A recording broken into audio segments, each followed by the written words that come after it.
We got a ton of new updates on Season 18 of Overwatch 2, including a few surprises and the next collab. Let's have a look. Gamescom is in full swing. While Overwatch isn't really present at Gamescom, Aaron Keller, the game director for Overwatch, did make an appearance on the Xbox livestream, and he came bearing gifts. He talked about a lot of stuff that loyal viewers of this channel already knew about, like Wuyang and some of the perk changes, but he also had some new stuff to show off, like the Wuyang origin story, which I'll be discussing in a different video. And you might want to see because it gives us a bit of an insight on the future of Overwatch 2. And the second one was the Season 18 trailer. Let's have a look at that one first. Now in case you already saw it, I'll add a marker so you can skip the trailer. See you on the other side. Winston reporting in. My research shows big changes coming to Stadium. Woohoo! I've been waiting for this. Okay, team, let's jump in!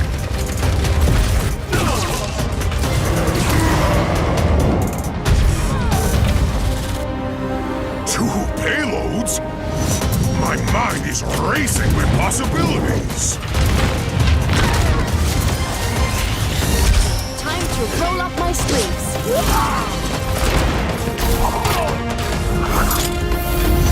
Winston! Tracer, glad you could make it. Just in time! Think you can keep up with me? Such confidence. Shall we go another round? Wow, they're making waves! One day, that'll be me. Until then, time to dive back into training.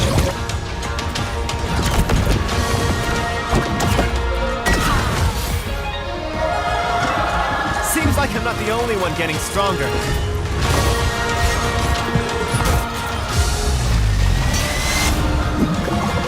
Here we go!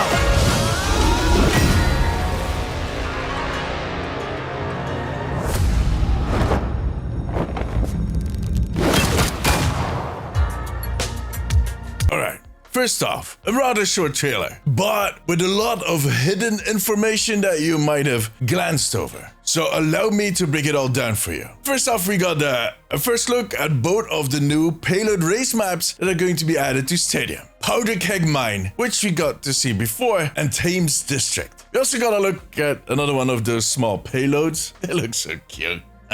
Now, Oasis Gardens is also going to be added to Stadium, the sub-map of the bigger Oasis map. But that wasn't mentioned in the trailer. They mentioned that somewhere else. I'll come back to that in a minute. What was in the trailer, however, was a bit of a teaser for some of the powers that the new heroes that will be added to the Stadium roster are getting. For instance, we got to see that Winston will have a small personal bubble, much like Zaya's bubble. His Tesla cannon is going to connect, so the electricity is actually going to jump to other targets if they're close enough. And it seems that there's a power that is going to give his ultimate a bit more of an impact. Apparently, Farah is getting aimbot rockets. That's going to be fun. There's also a sight of Farah shooting 3 rockets, and it looks like she's getting that same free movement that she gets with one of her perks in the core modes while she is doing her ultimate. And then there's Brigitte. Oh boy.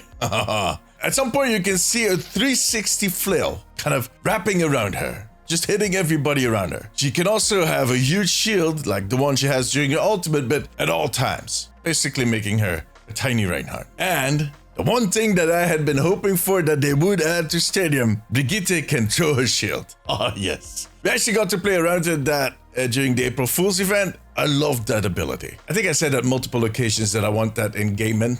Lo and behold, here we go. In Stadium, I'm going to be able to throw Brigitte's shield. She's going to go all Captain America. But it is clear that some of these new heroes are going to have crazy builds. And then Tracer still has to join. She's coming in mid-season. Diva is getting this season's All-Star skin, but since they said new rewards, I'm thinking that there might be more. We'll see. They also showed off the draft system that they had announced, which just means that each team gets to pick heroes one at a time, but it looks like the order in which it will be happening. So if it's a tank, support, or DPS that gets to pick first is actually random.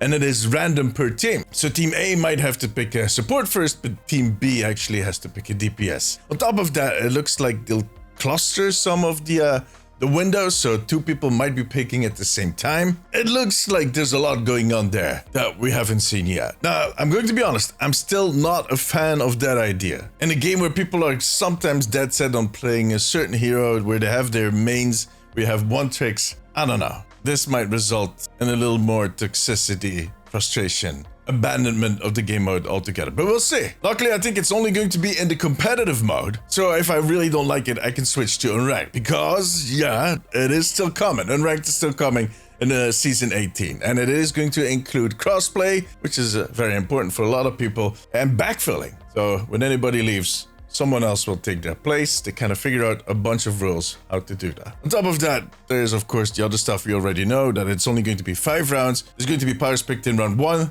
3, 4, and 5, and the cast generation will be a lot faster. It sounds like it's going to be a lot of fun. Wuyang was of course also shown off in the trailer, the next hero. But for the more loyal fans, we've seen plenty of Wuyang up till now, so nothing too surprising in the trailer. However, we did get to see a few extra perk changes in the trailer that we hadn't heard about before, like an automatic mode for Juno's blaster. So instead of doing the she's just going to go, which is going to result in a lot more healing or in a lot more damage. Mei will be able to jump by using a pillar, an ice pillar, so she'll get up to higher grounds a little easier, which is a nice ability. And from what I can tell, Yari is getting an AoE heal. I'm curious to see that one. And that is of course on top of all the previous changes that we discussed in previous videos, but also a ton of new stuff. Like I said, there's over 60 changes in total. I'll go into detail on all of those new changes very soon. In other words, make sure to subscribe.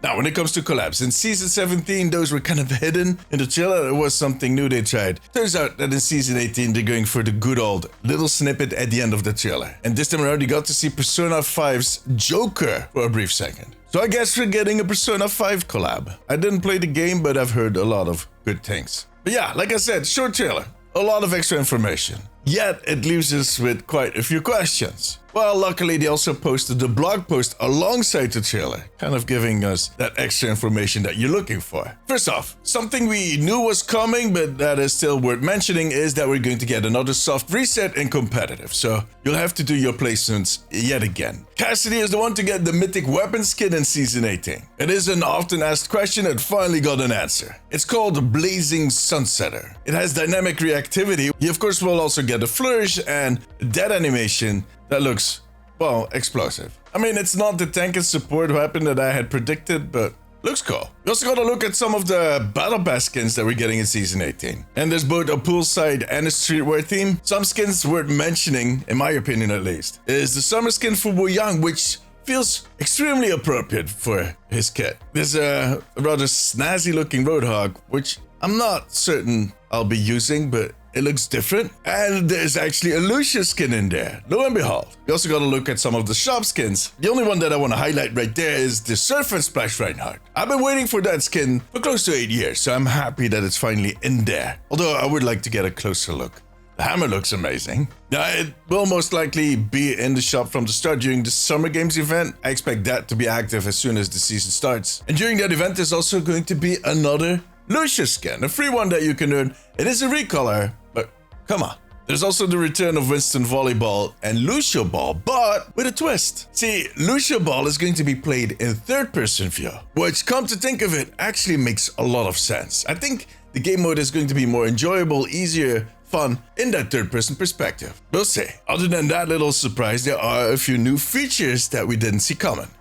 Well, kinda. We knew that Progression 2.0 was coming, but it looks like it's way bigger of an overhaul than I had anticipated. This is a whole new kind of leveling system, but also a bunch of new badges that look amazing and will show off your level on a hero. On top of that, if you hit certain key moments within that progression, you're going to get some rewards, including legendary loot boxes. Not bad. That is a free legendary skin. I think it might be time kind of diversify your portfolio, so to speak, to try out some new heroes and level those, if you catch my drift. Now, that hero progression is of course linear. The more time you put into a hero, the higher you'll climb within that progression and the more rewards you'll unlock. There is another new feature, however, that is also tied into the heroes that you play, but in a very different way. They are adding something that they're calling hero skill ratings, and it does exactly what you think it does. It is a number that is rather private. If your profile is not public, you're going to be the only one that sees it. But it is going to show you how good you are at certain heroes compared to other players. First, you'll have to do 5 placement matches with that hero in competitive, of course. And as you keep playing competitive matches, that skill rating is going to change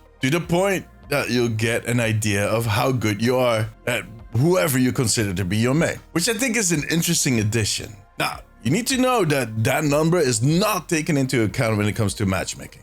That is just for you. They could not take that into account. They do not know which hero you're going to be picking. Like I said, it is going to show you who your real mains are. Now, the blog post closed down with a short piece on the advanced tooltips for abilities that we already talked about in the past. But yeah, basically you're going to see a lot more extra information on all the abilities for the different heroes. Stuff that was hidden up till, well, season 18. But yeah, that was about everything that we learned today. To be fair, when they said that this was going to be a banger season, I had something big in mind in the sense of a huge gameplay feature. And I mean, the new progression system is a big new feature. And then there's the hero rating and all that stuff. So don't get me wrong, there is a lot of stuff in this season, and I'm pretty sure there's still stuff that they haven't talked about. That is always the case. They always like to sneak in a few extra updates. So it is a big season, but because of the vast amount of changes that they're doing changes on every single level within the game. No matter